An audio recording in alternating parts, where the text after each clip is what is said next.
Speech के जो missile हैं वो किसी भी वक्त हो सकते हैं और किसी भी उम्र में हो सकते हैं। जैसे अगर हम ये कहें कि फ़ालिज हो गया या लकवा हो गया तो उसमें हमारी जो स्पीच है वो काफ़ी अफ़ेक्ट करती है। इवन कि डिसबैलेंस हो जाता है, अगर आप उसके फेशियल अगर आप देखेंगे फ़ीचर्स तो उसमें भी काफ़ी सारे चेंजेज़ आ जाते हैं। तो उसमें हम डिफ़रेंट उसमें मैन्यूवर्स देते हैं, डिफ़रेंट एक्सरसाइज़ेज़ करवाते हैं और उनको साउंड लेवल से लेकर एक प्रॉपर स्पीच तक लेकर आते हैं। उसके साथ-साथ जैसे उनके च्यूइंग के इश्यू आ रहे होते हैं या उसको जो है वो बोनस को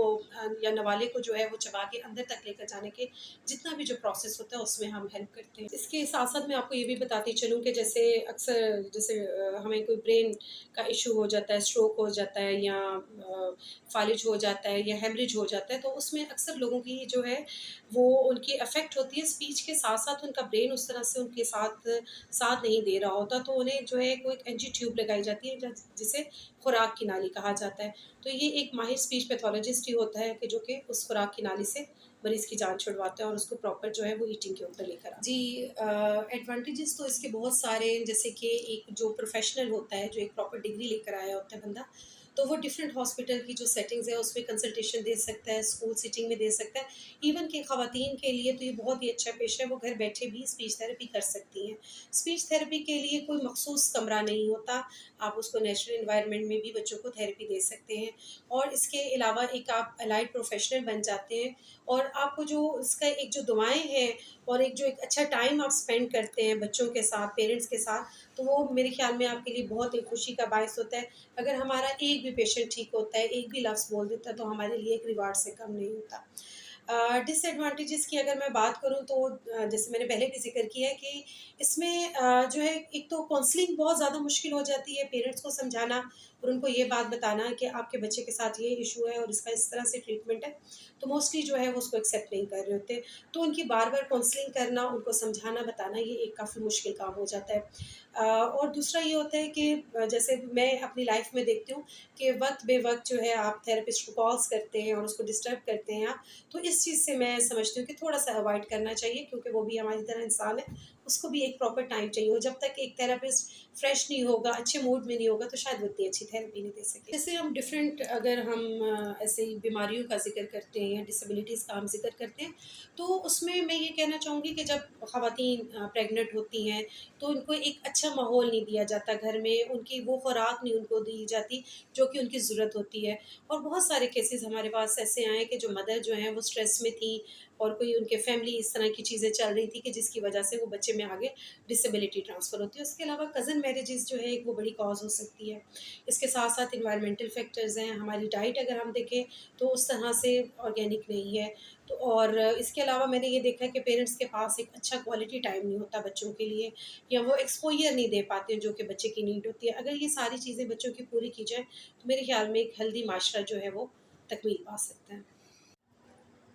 मुझे तकरीबन इस फ़ील्ड में आए मोर देन 16 इयर्स हो गए हैं और काफ़ी सारा एक तवील जो अरसा है वो मेरा स्पेशल नीड के बच्चों के साथ गुज़रा है, उन लोगों के साथ गुज़रा है जिनको स्पीच के इश्यूज़ हैं, उन लोगों के साथ गुज़रा है जिनको लर्निंग की डिसेबिलिटीज़ हैं और इसी तरह के जो भी मसाइल हैं, डिस्फेजिया हो गया, डिस्लेक्सिया हो गया, तो उन सारी चीज़ों को मैं हैंडल करती हूँ, उन सब चीज़ों को मैं मुख्तलिफ़ जगहों पे कंसल्टेशन भी देती हूँ और माशाल्लाह से अपने जो 3 हमारे सेंटर्स हैं, रिहैब सेंटर्स हैं, उसमें भी मेरी कोशिश होती है कि बच्चों को जो उनके स्पीच इश्यूज़ हैं, उनको रिज़ॉल्व किया जाए। आजकल जो चीज़ देखने में ज़्यादातर आ रही है, वो ऑटिज़्म के साथ बच्चे आ रहे हैं, स्टैमरिंग के साथ आ रहे हैं। बच्चों को बहुत ज़्यादा बर्डनाइज़ किया जाता है एजुकेशन के हवाले से, तो फिर उसमें स्टैमरिंग या कॉन्फिडेंस का लो हो जाना, सेल्फ एस्टीम का कम हो जाना, तो ये वाले इश्यूज़ ज़्यादा आ रहे होते हैं। इसके साथ-साथ अगर हम देखें बड़ों में भी इसके बहुत सारे इश्यूज़ हैं, जैसे ट्रॉमा हो जाना या सीवीए के जैसे पेशेंट्स हैं या स्ट्रोक के पेशेंट्स जिन्हें हम कह सकते हैं, जो कि चबा नहीं सकते, खा नहीं सकते, तो उन सब के साथ भी हमारा ही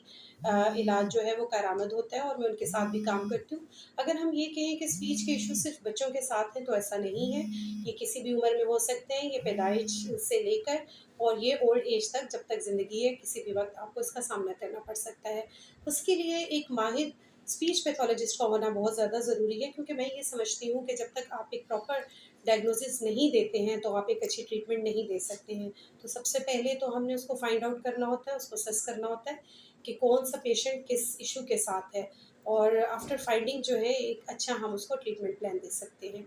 ये बहुत एक कह लें कि स्ट्रगलिंग काम है, बहुत एफ़र्ट वाला काम है और सम टाइम हमें इसमें जो है इतनी एफ़र्ट करनी पड़ती है कि शायद हमारी पर्सनल लाइफ़ भी मुतासिर हो जाती है। तो इसमें एडवांटेजेस तो बहुत हैं कि आपको एक बिल्कुल मरीज़ के साथ काम करते हैं, आप बच्चों के साथ काम करते हैं। एक दुआएँ भी हैं, ब्लेसिंग भी है, लेकिन उसके साथ-साथ जो है अगर हम ये देखें तो अपनी फैमिली को भी बहुत ज़्यादा नेग्लेक्ट करते हैं। देखो ज़हनी तौर पे कोई ट्रॉमा होता है या फ़ालिज होता है, तो उसी भी बच्चा होता है। तो डे फर्स्ट से ही उसको एक एक्स्ट्रा केयर की ज़रूरत होती है और मैं यही कहूँगी कि जब तक पेरेंट्स की एक पॉज़िटिव इन्वॉल्वमेंट नहीं होती, तब तक एक प्रोग्रेस नहीं आती। तो मेरी ये कोशिश होती है कि मैं पेरेंट्स को भी इन्वॉल्व करूँ और उनको गाइड करूँ क्योंकि अगर 1 घंटे का सेशन हो रहा है या 2 घंटे का सेशन हो रहा है, तो बाकी के जो आवर्स हैं उसके पेरेंट्स के साथ हैं और वो बच्चे की नफ्सियात को काफ़ी अच्छे तौर पे समझ सकते हैं।